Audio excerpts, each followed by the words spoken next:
Thank you, everybody, for coming to the Aaron Torres Podcast YouTube page. If you could do me a quick favor, if you do enjoy the video that you came here to watch, do me a favor, go ahead and hit that little red subscribe button at the bottom of the screen. It really does help my audience grow. It really does help this channel grow. It means more than you realize. So go ahead, hit that little red button. Also, remember, full episodes of the Aaron Torres Podcast, wherever you download your podcast, Apple, Spotify, etc. Now, here is the video that you came here for. He only has one college football story that really has just taken over the college football ecosystem, the space.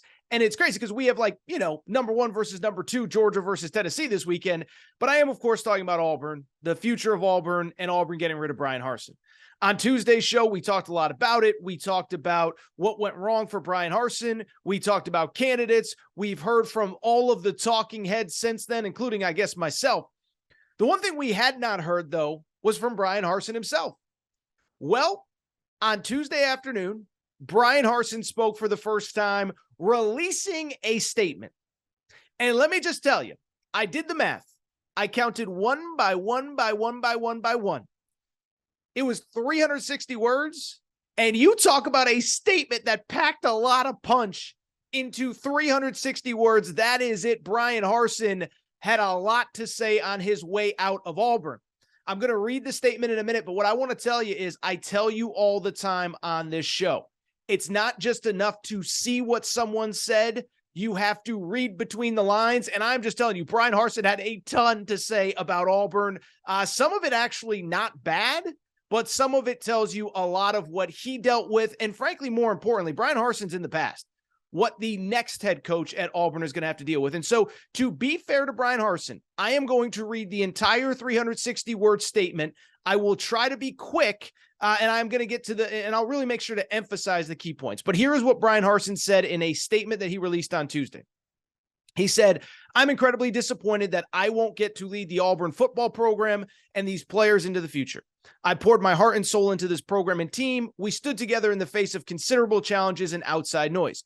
Through my entire time at Auburn, we did things the right way, which is not always the easy way. I am very proud of the resolve shown by everyone in our facility and incredibly grateful for those at Auburn who stood by me and my family. I am certain that this group of players will do great things. I will miss you guys tremendously, but will always be there for you and do anything I can to help you moving forward. Thank you for believing in me." This is the part where it gets interesting. Here is what he said. "Like any coach, with the benefit of hindsight, there are certain things that could have been done differently. I don't pretend to be perfect, but I am certain I will be better moving forward because of this experience. I truly believe Auburn has the potential to be a championship program once again. The resources, financial support, and fan base are in place. There are good people throughout this program and university. With complete alignment, the possibilities are endless." Wink, wink, nod, nod. That's the important part right there. He wraps by saying, "I hurt for all the coaches, staff members, and families who are left in limbo. This team and staff came here fully committed to our vision of what we could accomplish in time. That time has been cut short. They will all persevere because of their tremendous character and ability, and I will do everything I can to help them with the transition.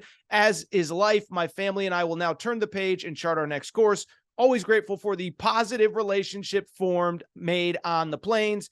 Thank you for allowing us to be part of the Auburn family." Okay, 360 words, a lot of nonsense, a lot of thank you for this, thank you for that, wish we could have done this, wish we could have done that. I thought there were three important parts to that entire statement, and I wanted to read it to be fair. Three important parts. The first part, like any coach, with the benefit of hindsight, there are things that could have been done differently. That part. Then he said, "I truly believe Auburn has the potential to be a championship program once again." That is important. But maybe most important was this one sentence. "With complete alignment, the possibilities are endless." So let's break it down. And really, as I always say on this show, and I think it's important, especially in this case, in life, there are plenty of circumstances where more than one thing, you look at one piece of data and you think, well, if this is that, then that can't be that. And as I always say in life, sometimes there are times where two things can be true, even if they completely contradict each other. And I think in the case of Bryan Harsin, of Auburn, and what he said, I think there are actually three things that are all true that seem contradictory. One, listen, Auburn has its faults. Auburn has its problems. But the bottom line, end of story, is this. Bryan Harsin was not the guy for Auburn. And listen, I get a lot of stuff wrong. But one thing I got right from the beginning, and we talked about this on Tuesday's show, I said, this just does not make sense. I never liked the hire. I never understood the hire. I battled some friends that I respect in the media about the hire. It just never made sense to me.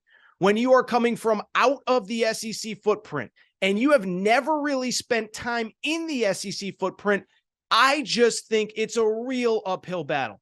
I know Nick Saban did it at LSU. I know Urban Meyer did it at Florida. But as I said on Tuesday, there is an exception to every rule, but the exception makes the rule, and the exception is Nick Saban. The exception is Urban Meyer. Pretty much everybody else who has had success in the SEC basically has some ties to the area, the program, the region. Kirby Smart was there for 20 years before he got the first head coaching job at Georgia. Nick Saban having even more success the second time around.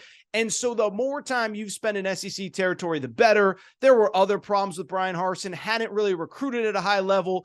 The bottom line is the Boise State program he really took over was already running at a high level. He never really elevated. He never really built it. He kind of kept it stagnant. So from the beginning, I never believed he was the right guy. And I'll tell you this, he said in hindsight, I would do some things differently. It was proven out over the course of the last year and a half. We've talked about it a million times. I don't like how some of the boosters handled things over the last couple, the last 18 months to 2 years since he got the job. But at the same time, there is a lot that he needed to do differently. Listen, this was a train wreck from the beginning. 3 offensive coordinators, fires the first one, brings in another one. He leaves in the middle of the offseason, and a third one comes in. 2 defensive coordinators. Derek Mason leaves for an equal job, a parallel job at Oklahoma State. You fire a DB's coach early last season. It was just clear from the beginning it wasn't going to work. You lose 20-plus players in the transfer portal. You really don't bring in any impact players coming in the other way outside of maybe Robbie Ashford, who's been quarterback. You didn't recruit well enough. And so to me, yes, you should have done things differently. And the first part of this statement, he's 100% correct. I should have done things different, and I don't think he was the right guy for the job.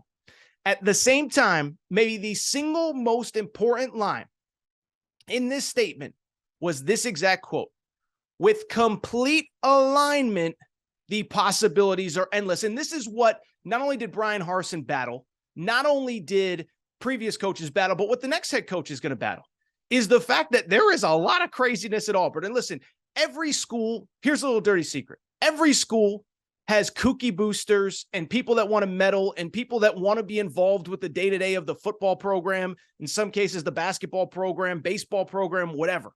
But Auburn really does take it to another level, and it really is kind of crazy if you think about all of the things that Bryan Harsin had to deal with just since he got hired. Remember even the circumstances with which he was hired. Gus Malzahn gets fired, 20+ million paid in buyout money. A certain faction wants to bring in Kevin Steele, the defensive coordinator. I believe he was the interim coach, and they actually had to pay him a buyout when they didn't keep him. But the AD at the time, Alan Green, says, no, I'm running this search. He brings in Bryan Harsin. Less than a year later, they're trying to force Bryan Harsin out with the internal inquiry. And then, oh, by the way, on top of that, after that happened, they kind of forced the AD out. Alan Green, the AD, was not given a contract extension. He quits. We're talking about multiple presidents. So you think about alignment. You think about everyone rowing in the same direction. Whoever's the next head coach, that is the key, right? The one thing that Nick Saban has done well, you talk to people who cover Alabama day to day, is he keeps the money people. He says, look, you want a championship program, you let me focus on the football, okay? You let me focus on the football. You guys do what you do away from my facility, but stay away from my players and stay away from my program. Same with Kirby Smart at Georgia. Same with many of the other most successful coaches of my lifetime. But at Auburn, alignment is an issue. As I just said, multiple school presidents under Bryan Harsin, multiple ADs under Bryan Harsin, and now the new head coach at least has the benefit of working for a new AD that hired him a new school president. And that is the 30,000-foot thing that Bryan Harsin both crushed on the way out, but was actually very accurate about, is the alignment that is needed at this school. So that is something to keep an eye on. whoever is the next head coach, can you keep the boosters involved and happy? Because you need their money, especially in the NIL era, but you can't have them meddling with the day-to-day operations of the football team. And I'm not saying it's all boosters, but there is a special type of chaos that seems to have happened at Auburn, and it's something that the next head coach will have to deal with. As important as that line was, though, there is also another line that I think is really important when it comes to this situation in Auburn. That line was the line in which Bryan Harsin said this. He said, like any coach, that's not what he said. He said, I truly believe Auburn has the potential to be a championship program once again. And I think that's an important part because Bryan Harsin was so bad. It is easy to forget Auburn football is actually a really good football program and a really good job if the right person is running it. Bryan Harsin was not the right guy. But Auburn football is a really good job. And I just think about it like this. There are about 12 to 15 jobs that I think that when it's operating at the highest level, you can win a national championship, right? All these coaches want to coach at a place. We've talked about this actually with Lane Kiffin a lot. Lane Kiffin's making a lot of money at Ole Miss. Is Ole Miss sealing a national championship? Not in my lifetime, it isn't. Different schools, we don't have to go through them all. But the point I'm trying to make, there are only a select number of schools that when it's operating at the highest level, when there is alignment, as Bryan Harsin said, you can win a national championship. And Auburn is one of them. And I think that's the part that's gotten lost over the last couple months as all this chaos has unfolded. It is a really good job where a lot of people have won. Previous coach prior to Bryan Harsin, Gus Malzahn, competed for a national championship, won multiple SEC titles. The guy before him, Gene Chizik, won a national championship. The guy before him, Tommy Tuberville, if there was a 14 playoff, might have won a national championship, but won an SEC title, had an undefeated regular season. The guy before him, Terry Bowden, had an undefeated regular season. So you're talking about the last two coaches have either won a national championship or played for it. The last three coaches have won an SEC title. The last four coaches have won the SEC West, and this isn't all ancient history. By the way, Pat Dye was before Terry Bowden. I believe that was before divisions, but I just bring it up because every previous coach at Auburn, prior to Bryan Harsin, in the modern era, has won at a really high level. And I love this stat, and I've brought this stat up before. I don't remember when, but it's not ancient history because this is the stat that blows me away. Since Nick Saban's first SEC title game at Alabama in 2008, there have been 5 seasons in which Alabama did not win the SEC West and play for an SEC title. 2 of those seasons were LSU. 0 of them were Texas A&M, Ole Miss, Mississippi State, or Arkansas. This is since Nick Saban got there. Arkansas, Mississippi State have played for an SEC title before that.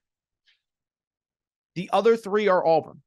So in the 13, 14 years since Nick Saban's first SEC title game, 2008 against Florida, Tim Tebow, Aaron Hernandez, Urban Meyer.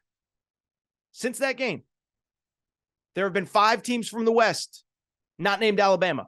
3 have been Auburn, 2 have been LSU. So you can win at a high level. You can win the SEC West. You can compete for championships. I'll tell you this. I live 10 minutes from the Rose Bowl. I was at the Rose Bowl when Auburn was a player or 2 away from winning the championship in 2013. So it can be done, and it is just a fascinating thing to peel back. There's a lot of negativity out there about Auburn right now, but here's the bottom line. You can win at the highest level at this school. It's just a matter of getting the right person in place with the right situation and everybody rowing in the same direction. Will the next guy? I don't know. But can it be done? Oh, absolutely. It can be done.